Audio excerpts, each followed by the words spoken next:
Okay.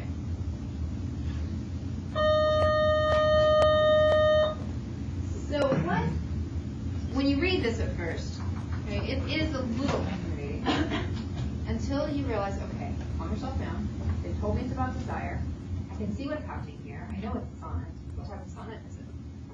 Spencerian. It's a Spencerian, yeah. And you're going to see in the example essays I give you that a writer who earns a very good score refers to it as an English sonnet. Okay, no big deal. Okay, it's not a big deal. He gets that it's quatrain, quatrain, quatrain, couplet. So overlooking that is fine, right? Spencerian, there's interlock quatrains. It's not the exact form of Spencerian sonnet, but you know it's a sonnet. So you know, right, based on the rank scheme, how to set up your essay. I think that's the most helpful thing about sonnet is that you are not now sort of thinking, okay, how do I organize this? Do I talk about the hawk first, the dog first? Do I talk about them alternately? Where do I start? A sonnet provides you where to start. Quatrain, quatrain, quatrain, couplet. It doesn't mean you have to stick to that exactly, but if you're stuck, there you go. What else do we see regarding poetic devices? What do we have to talk about? What are our non-negotiables, you think? Lauren? The metaphor kind of drags that up. Okay, so what is the metaphor? I think there are several, so that's a trick question. Yeah, he just personifies desire. Good, okay. Perfect. So we have the personification of desire. What is desire personified as? What words would you use? This is open to everybody, not just children. They use a lot of like negative wordage to describe it. So like scum, evils, complex. Yeah, you have to think of a word, right? In that personification of you could use scum, but when we say the scum of the earth or the evils, one of the writers, one of the essays you're going to read refers to it as a monster of some sort. Okay, monster would work. At one point, it's a spider. Okay, so desire becomes a spider who weaves a web. Okay. You with me? That web of will whose end is never wrought. But the metaphors, we can go back. So we have the personification of desire, but there are several metaphors inside the poem. The first line, in fact, this is 2. What is desire? Yeah, a self is a trap. Okay, desire is a trap. A self-chosen is a fool. A full self-chosen trap or snare. What else? A blind man's target. Okay. Only a person who is unable to see the scum that is desire would choose to make it its target. You with me? Okay. What else do you see? What else would you define as non-negotiables, maybe? Morgan? He respects desire in a way when he says, especially the line in his Eve where he says, who should my mind to higher deeds prepare? So he respects that it happens. He, I think what he respects is experience with it, certainly. Desire is his opponent, right? If we look at this as a larger metaphor of he's battling desire. And this is part, good Morgan, of the complex attitude. Because in lines 5 through 8, desire, desire, I have too dearly bought with price of mangled mind by worthless wear, too long, okay? Asleep thou hast to be brought, so I've been dead and are asleep to the things I should be, the higher things that I should prepare myself for. Instead, I've been distracted by you. Yeah, okay. So there's some guilt, right? So that's a complex attitude, a part of the complex attitude, right?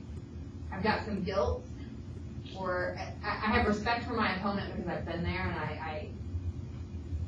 I've succumbed to desire. Good. Guys, thou blind man's mark, thou fools, what is that called? Oh, I think. All of the above, for the whole sonnet. When you directly address an object that is not there. Yes. Okay.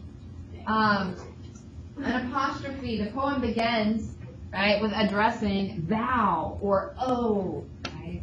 Blind man's mark.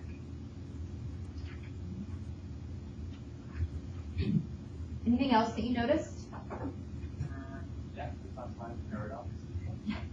It's the best last one, right? Just taking us all the way home, huh?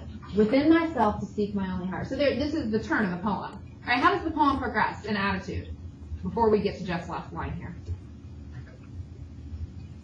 The first quatrain, what is he establishing? His hatred, his contempt, his sort of a desperate anger, I don't know, many of those words. Rage against desire.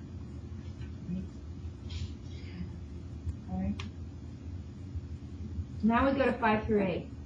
5 through 8, we get a little more complex because he hates desire, but what does he also admit? He fell. So, yeah, so the guilt. That I say I hate it, I have such contempt for it, I'm insulting it in these first 4 lines, but yeah, then there's the worthy opponent. So you get that mixture of respect, but also the guilt. Michael? One thing you wrote about line 5 through 8. This idea of a metaphor, you say that it compares desire as like a transaction. Yes, I have too dearly bought with price of mangled money. Absolutely. Yep. Good. And its cost is too high, right? And again, instead of too high, it's too long, but you get the sense of it's not worth the price. Well, 8 and 9, is that conversion? It says like cast my ruin stock, like too high to prepare. Is that just like? yeah, it's inversion. Why would guys? And you should expect, especially the next poem I give you, even the title is inverted. Skylar mentioned the archaic language earlier. You should expect it. If you see a 16th century poem, you know you're going to do an inversion. Why? Especially a sonnet. Sonnets have to be in a particular rhyme scheme. In this case, a very complex rhyme scheme. I'm the pentameter. And so we can't always place the words where they would naturally fall. Right? Instead, we're inverting lots of lines. So yes. This should actually be my mind should prepare for higher things. That's not what's happening. Okay, so then the third quatrain leaves us where? We've got to go back to Jeff. We got to get to Jeff's last line. Morgan. He's triumphant. Yeah, good. That's the word I use. Triumphant. Or hopeful. I don't know if I'm convinced that he's actually done this. But there is a triumph. There is a hope that is present that he can defeat this opponent. It's a worthy opponent, but one I can definitely defeat. Because, right, notice here's another metaphor. Another metaphor that they give us. For virtue hath this better lesson taught. What's the metaphor here?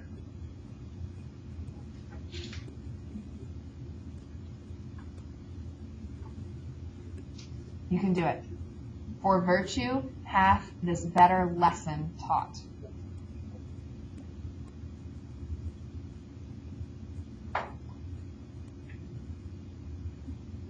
Go for it, Beck.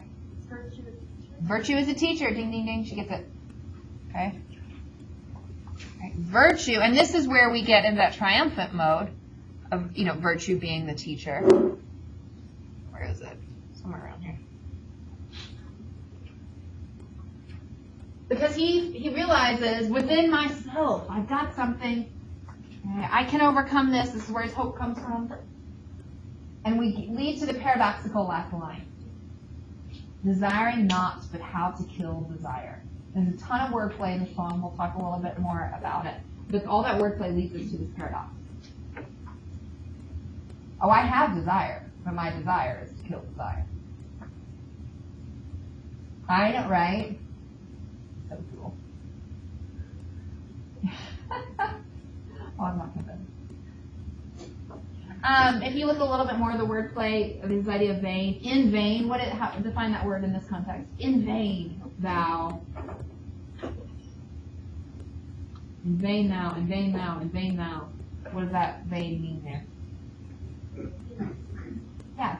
Right? It's futile. It's hopeless. In vain. Not going to do any good. In vain thou madest me to vain things. How's vain being used there? Right. Yes, it's referring to vanity. We know, one of the 7 deadly sins. So in vain thou hast made me do vain things, or wants to.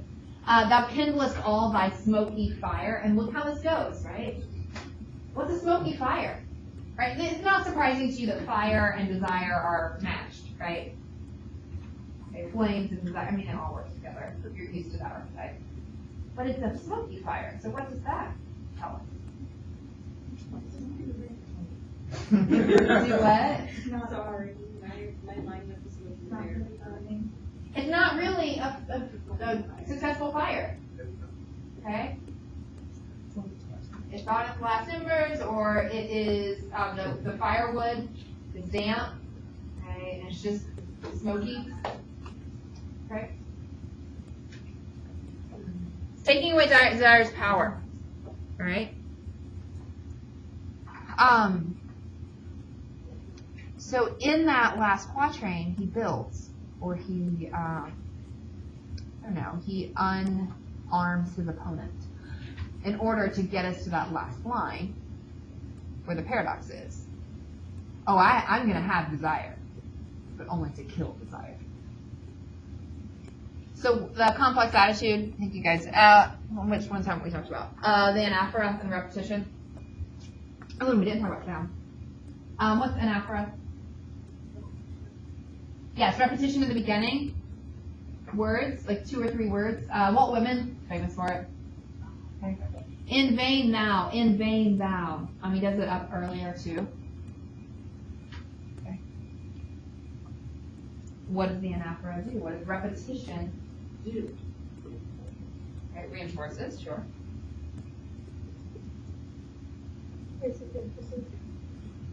Right? Places emphasis on how much he wants to get rid of, or how much power he is gaining in that 3rd quatrain. I think it also speaks to a little bit about how powerful desire is and how frequent temptation and desire enter our lives. That repetition sort of hints at that.